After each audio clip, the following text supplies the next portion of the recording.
Hello everyone, how's it going?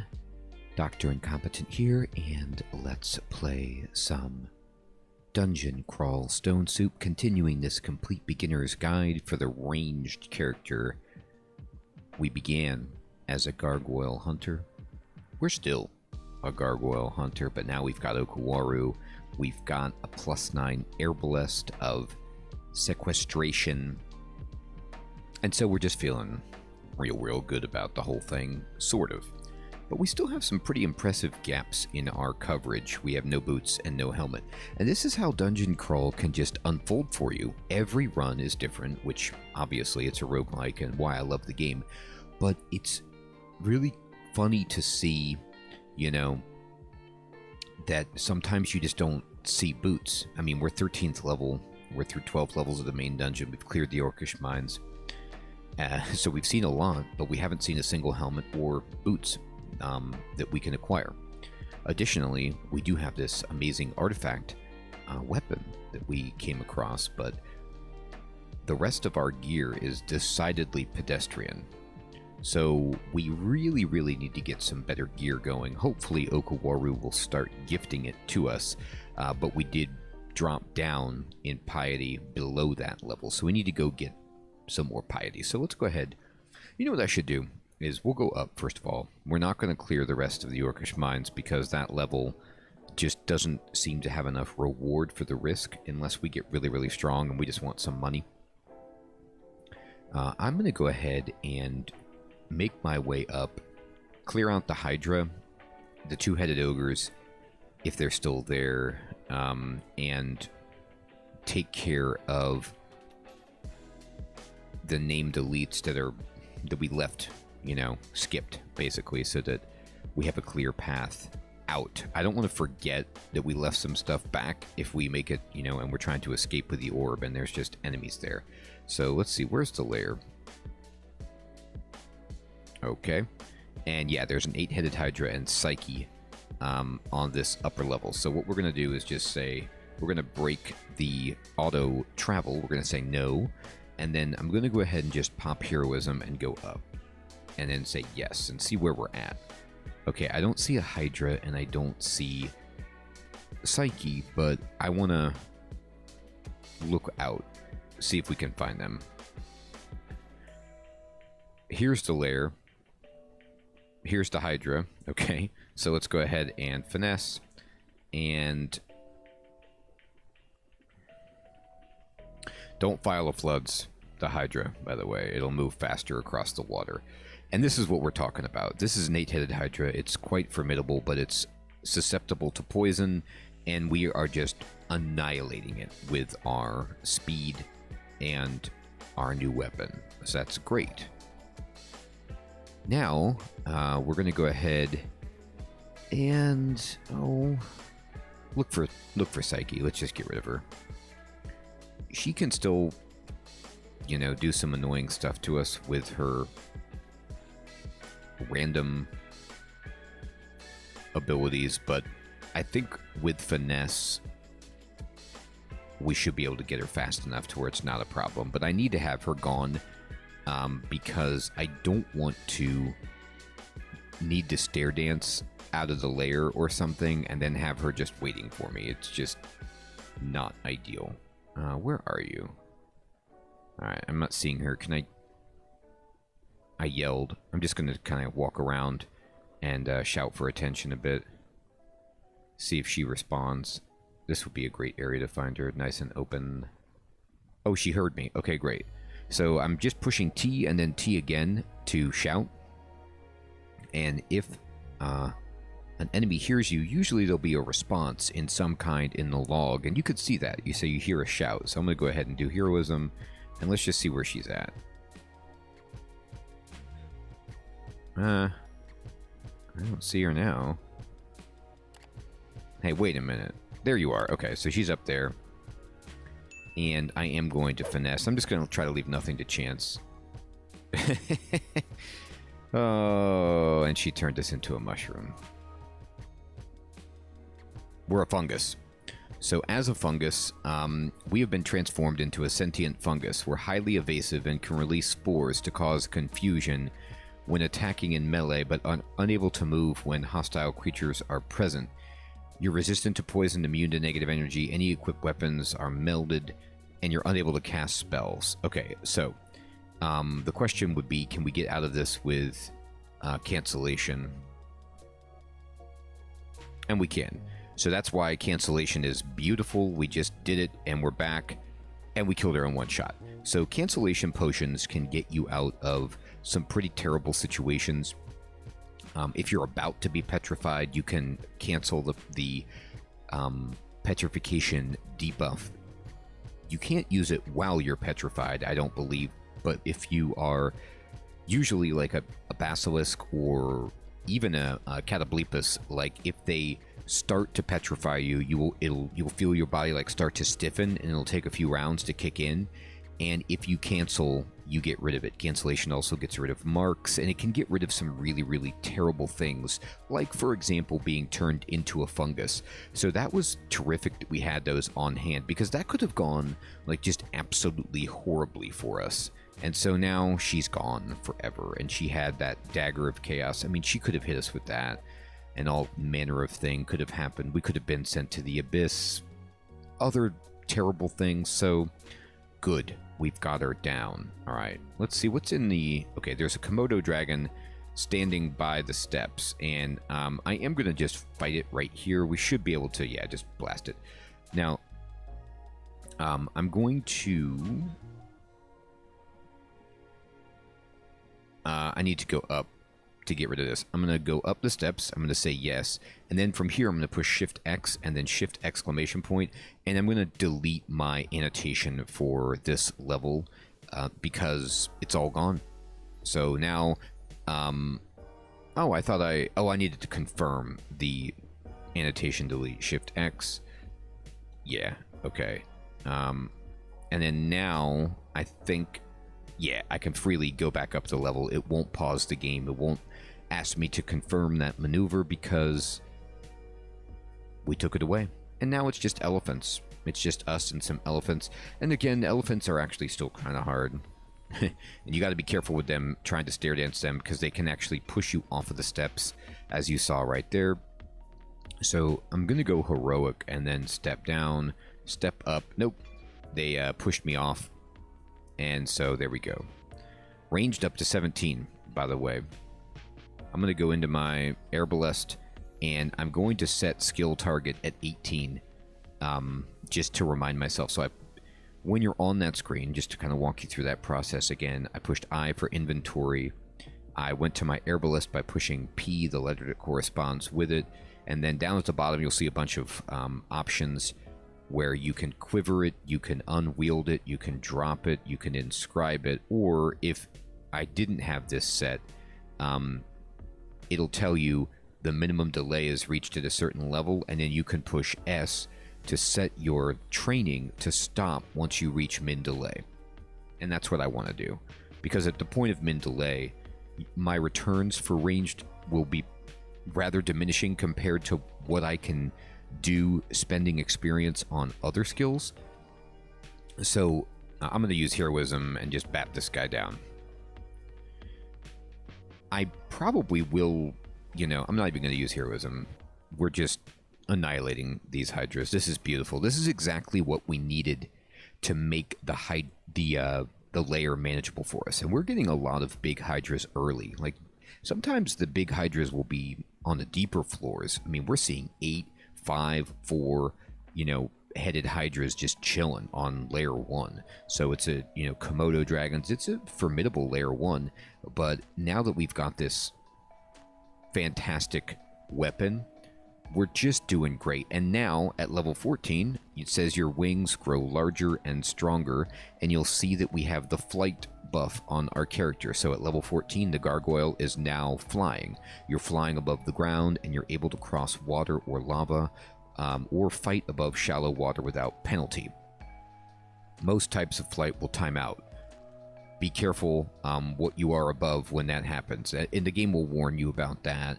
And it doesn't instantly kill you most of the time anyway. I think it just... maybe it does above lava, but above deep water, I think it just puts massive debuffs on you if you do run out of flight, but we will never run out of flight. The gargoyle will never run out. You're always flying. Now, there used to be some minuses to flying, where like airstrike and some other abilities would do more damage to you if you were flying, so you could get wrecked if you had forgotten to toggle off your flight. But I'm pretty sure that that airstrike at least no longer does that. Tornado might still do that, but it's just very infrequent that you're going to get hit by cyclone, something like that. And we're just blasting these yaks. I mean, these yaks are gray to us at this point. This is how, and we'll just step back, no problem, in the hallway. Fight, fight, fight. Meat bags giving us experience. By the way, we got our piety back up high enough. Even the boulder beetle, we can poison it. That's why venom is so good on this weapon. It's great on ranged weapons overall because, you know, they have to walk towards you and they're taking damage the whole time, most of the time. Oh, all right, we got sucked into a shaft and dropped 1-4. That's really interesting. So usually you would think that flight would obviate being shafted, but they must have programmed it into the game such that flight does not confer the benefit of escaping shafts. So we do get shafted, but only one floor. All right, so here we are, and luckily the staircase is right there. So we're going to blast this water moccasin. And again, even these... All right, this has actually turned really bad, so we need to just go ahead and heroism. I need to kill this right away. We seem to not be able to hit it for some reason. I don't know what happened to us, but we just decided to miss. So I'm going to step back here and fight like this. And eventually we'll win. But boy, that didn't, in my opinion, need to be that difficult. We've been frozen, and here we go. Okay, so we killed it all. We're going to pick up this scroll and go up. And, okay, good. We've seen this area. We had, you know, fortunately, a lot of good things happened for us right there. So, let's talk about what just happened. I got shafted. Now, getting shafted can be game-ending. It can be really, really brutal. You can fall more than one floor. It's generally always terrible for a variety of reasons. So the first reason, obviously, is the deeper you go, generally, the more difficult the monsters are. So you've got that. So you get it like a spike in difficulty when you drop down a shaft that can kill you. The second thing is you're disoriented. You don't know where you are. You probably haven't mapped that floor yet. And you could be in a really bad strategic position surrounded by enemies with no clue of how to get out of it. So those are the two main reasons why getting shafted is disastrous. I like to sandbag mapping scrolls if I can. I don't use them very often anyway, but they're great if you get shafted to use a mapping scroll so you can find the staircase to at least know where you can escape to. Luckily for us right there, we only got shafted one floor and the staircase was in sight. So those reasons were in our favor. Also, the layer is not that difficult for us at this point with this character. Not saying it can't be, but our character is pretty strong for this particular part of the game. You know, as I said in the last run, when you get about to Dungeon 12 and you're making your decision between the Orcish Mines and the lair, there's pros and cons to each, and they're similar in difficulty for the most part, but it depends on your character's capabilities and, you know, which would be more advantageous for you, the lair or the Orcish Mines. But if you do one and then you go to the other, usually by that point, if you've cleared it, you are strong enough to kind of start rolling whichever one you opted out of or you saved for later. So all of that added up to that being a pretty minimal shaft. Also, I will say about shafts, since we're talking about it, they, over the years and over the versions, have drastically reduced the amount of shafting that happens. And that's a good thing. Like, I know that they made it more... Like, I think, and this I could be totally wrong on this, but I think, if I'm remembering correctly, they made it so it's, like, more likely that you will get shafted on a run, but less likely overall. Like, you might have one, and they really want you to have at least one experience, like, of that during your run, but that might be it for the entirety of your run. Whereas before, maybe it wasn't as likely, but if you you could sometimes get shafted like 3-4 times. And sometimes characters just can't withstand that. And they've been trying to kind of scale back like the cheap death stuff. And that's a cheap death. There's like nothing I can do to know about a shaft. It just happens. So they're ideologically, the game design team and the rotating staff who, you know, thank you so much for all the devs who make this game, have been moving away from insta-death. And that is one of the ways. But they still want that challenge and the randomness and all of the decision-making that goes into how your situation gets changed when you get shafted. Because it does present a challenge that, you know, better characters, people with more experience can handle. And so it's like it rewards you for understanding the game and the like, in the same way that getting sent to the abyss is something that when you have more experience, you can overcome that more easily, and it's just part of the game. But even so, in an inopportune moment, if you're a great player, you could still get rocked in the abyss or getting shafted, depending on the situation. We just got lucky. All right, so we just topped off ranged weapons, and now we need to train a new skill. So, what do we want to train? I'm going to go into...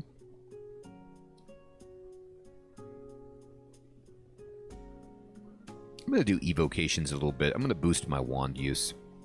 I think there's some utility with wands. Oh, we got granted armor. Oh, and it's great. Perfect. So we got our first god gift from Okuwaru, and it's a +0 cloak of preservation.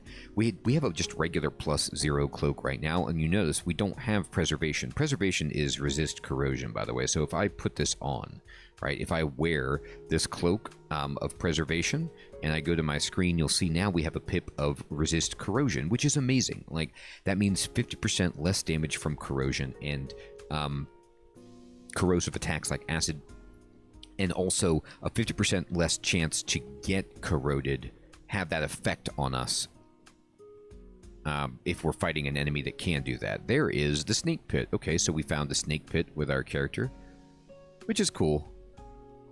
I'm just gonna wait for the Komodo dragon. Oh, where you? He's getting a sneaky path.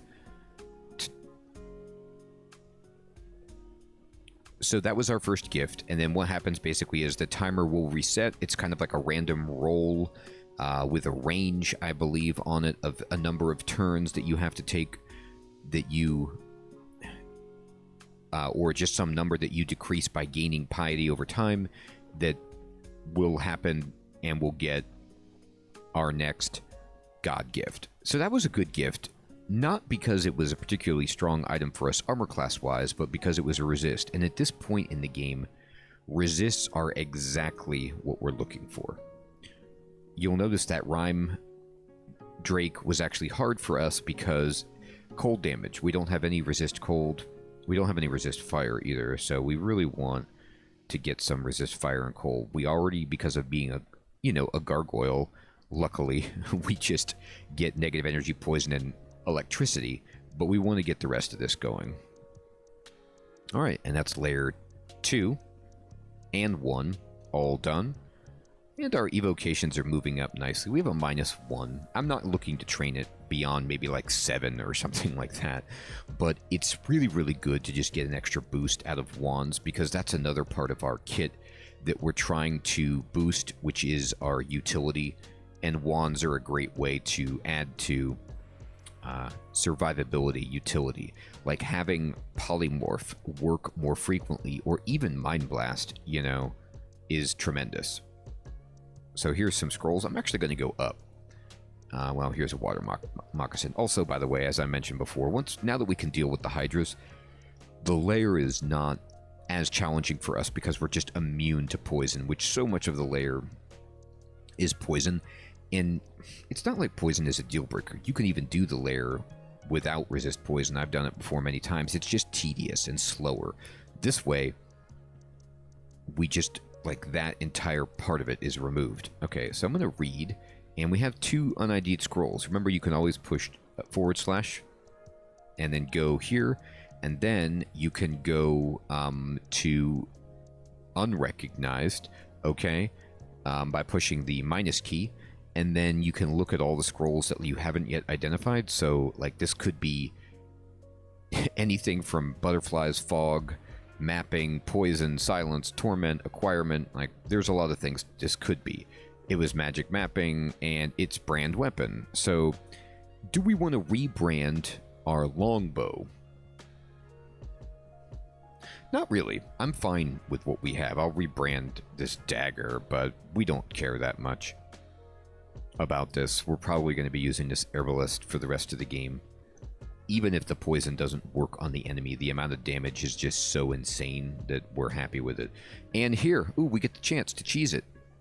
This is called being cheesy as a gargoyle. You see, I'm flying over the deep water. The yaks cannot get to me unless they walk around and go in this shallow water, and then we can just fly over here and avoid them. And so this is just free experience land. Not that the yaks are particularly difficult anyway, but now that we have note of this location, let's remember this. Like, we have deep water. I'm actually going to push Shift X, and I'm going to just annotate to remind myself of this. Deep water, cheese, available. So make use of whatever advantages you can when they present themselves to you, just like Lao Tzu talks about in The Art of War. You know, there's nothing dishonorable about this. Do it. And there's another Okawaru, so we could have found Okawaru on layer 3 if we needed to. And again, the Basilisk, another difficult enemy here, just can't affect us because we are a gargoyle, and we're like, we know stone. We are stone. Stand here, blast this guy. Evocation is raising up. I have decided that I'm going to get the manual of dodging, by the way. Even though fighting is tremendous, I think dodging at this point will help out this character even more if we like boost up our evasion a bit. And we have a -2, so we can flip the script on that and just turn that into a +2 with a manual, and just get ourselves a little bit more survivability by having... By the way, get away from the wall when you're fighting the elephants, because if they do extra damage, if they push you into the wall with... Oh my gosh, what's this? Oh, it's gold dragon scales. Well, how about that, everybody? We might be changing our training. I'm going to go up. Gold dragon scales. Gold dragon scales. Gold dragon scales are amazing. We're going to look at these. So they are super, super, super heavy and encumbering. 23 encumbrance rating. So they're going to slow our attack speed significantly until we raise our armor skill. But in exchange for slowing us down, they will give us more base armor than plate mail. And, like I was just talking about with resistances, we'll get a pip of cold and fire.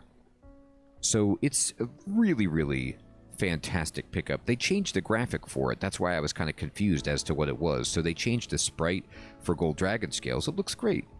And I'm definitely going to wear this. Now, let's look at it, actually. I can look here, and it says... no, it's not telling me how it's going to slow me down. So I'm going to go ahead, and we are at 31 armor class, 10 evasion, right? And with our weapon, our current delay is 1.5. And it's being slowed 0.5 by plate. If I wear dragon scales, you'll see that we go down to 1.8 delay. We're being slowed by 0.8. But we go up to 33 armor class, and we do drop 3 evasion. So this is amazing. This is a huge pickup for this character, and I'm definitely taking these trade-offs because the base armor means higher guaranteed damage reduction and mitigation, and we just got pips of resistance in everything for the moment. We can't see invisible, we don't have goodwill, but our resists are really shaping up. This is great. Alright, so... if I look for enchant, there is a scroll of enchant armor available in one of the shops in the Orcish Mines, and I believe it's on my, it's on my shopping list here. I think at this point, now that we found these gold dragon skills, I should probably take this plate armor artifact off of our buy list and focus on one of the manuals. There's a lot of other great stuff that we can also purchase if we need it. For example, I should actually be buying all of these. I should go buy this scroll of teleportation. I just don't have any. I need it in order to survive. So let's go ahead and just get this really quickly. So we're going to go ahead and buy this. No, not all the items on the shopping list. Actually, this is fine. Yeah, well, no. It's interesting. I only really want to buy. Let me take everything off the shopping list so I can just purchase the scroll. No. Don't buy I. Just buy F. Yeah. Okay. I'm just going to buy this for now. I'm going to put everything else back on my shopping list.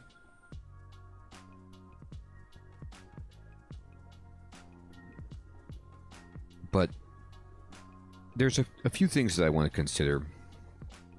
Number one, we're going to start training armor instead of evocations. We're going to put everything into armor so that we get to benefit from these new dragon skills that we have. Dragon skills, gold dragon skills like this are phenomenal, but they're hard to wear.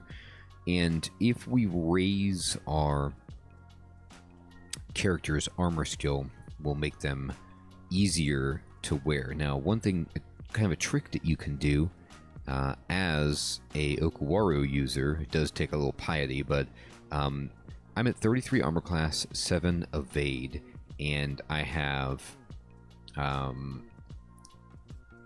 1.8 delay right now. So if I go ahead and use heroism, right, you can see that my armor class goes up by 3. So what this tells you is, first of all, if I raise my armor skill 5 points, because that's how much of a bonus I get from heroism, then I will raise my armor class by 3, which is great. I will also raise my evasion by 3 if I level up dodging by 5. Now, some of that might be contingent upon armor going up as well. And then finally, you can see that my delay by raising armor by 5 goes down by 0.1 to 1.7 if I raise my armor by 5. So it's going to take raising your armor up a lot. But that gives you a kind of idea of like where you might want to put your skills. So I'm going to go ahead and just go into armor for now. All right, now we have a scroll of teleportation.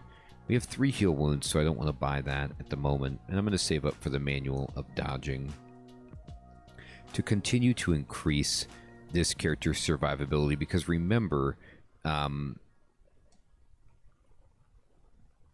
we are awesome at tanking at the moment, but if we are fighting something at range, you know, being able to dodge will help us deal with that.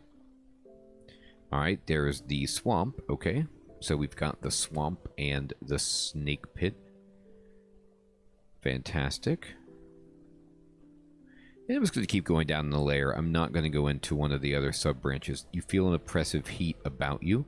Okay, so that means that there is a lava cave here.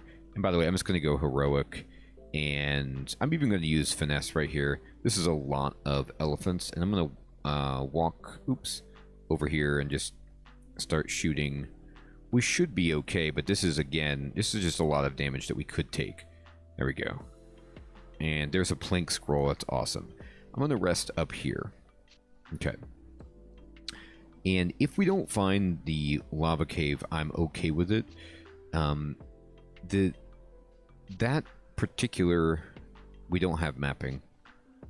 We do have blinking now, though, which is great. That particular time dungeon has fire resist gear in it, which, if we found a helmet or some boots of fire resist, that's cool. But now that we have this, we do have at least 1 pip, so I'm not as concerned necessarily. And we'll just go ahead and blow stuff up, and there's some barding. So you hear the brisk rumble of a very distant avalanche of rocks, and that means basically that the dungeon is closing. So I could start walking over here and, you know, trying to find this. There's a Catoblepus, but Catoblepus is another one where it's like, yeah, you can... Oh, okay, we take damage standing in the... We want to still get out of the smoke. And the Catoblepus was just hitting us hard with his own face. So, I'm going to go up. Over here. And I get it. And we feel the oppressive heat. And the rumbling is now rapid. Okay? It begins to subside. So that means, like, basically, the entrance to the timed branch has gone away, and, you know, we're not going to make it. And that's okay. It really is. I'm not very impressed, usually, with either the ice cave, or... What did we just get there? Potions of flight? The fire pit, the lava cave, or whatever. But... you know, ooh, another teleport scroll, ring of dexterity. Ooh, that's actually kind of interesting. I think a ring of dex over the ring of evasion might be something that is a very, very worthwhile consideration for this character. We got a scroll of ID. We got magic mapping. There was the cave entrance, by the way. So you want to look for lava or something to indicate where, you know, the vault might be, the timed branch. It's over here. It's surrounded by lava. Now, of course, we can fly over it because we're an awesome gargoyle, but either way, it's not a big deal. Now, I have a bunch of... Actually, do I have any un-ID'd potions? Yeah, I do. All right, I'm going to read Identify then on these potions, and we got Potions of Haste. Beautiful. So these are really, really helpful for running away. Okay. Let me look at myself. Alright, let me just make sure we've got this whole floor explored, and we do. Okay, so this is layer 4, all done. And one thing that's worth considering... God, we got 2 blinking and then 2 teleport. I feel so much safer, plus the dragon scales and the artifact weapon. So we're getting there. One thing I want to do is... Already, by the way, by leveling up armor, we've got the 34 armor class. I want to see what happens if I equip the dexterity ring. We have an evasion of 7 right now, 34 armor class, and 1.8 delay, and also damage rating 47. So if I put on the dexterity ring instead of evasion, we do drop all the way down to 3 evasion, and our armor class does not increase. Not like it would from Dex, but let's see what happens here. Delay is the same, but the damage rating goes up to 51. So it's just more damage. And it's really tempting, but I think probably dodging is still better in this case. We could go protection, but our armor class seems fine. So at this point, on our shopping list, you know, we've got to heal wounds, haste, enchant armor, all kinds of good stuff. But we still are just lacking money. But we're up to 705, so we're getting closer and closer to a manual, which would be cool. This character is just really starting to cook with gas, and I'm excited about that. We're going to finish up the lair and then maybe stick our head in either the swamp or the snake pit and feel really comfortable about doing so at this point. It's amazing, again, and that's just crawl for you, but I was so nervous with this character. You know, we have been in very, very tight situations, and we just didn't have the edge that we need, but we're slowly getting there. So, everyone, thank you so much for watching. I hope you're finding this informative and fun. Take care.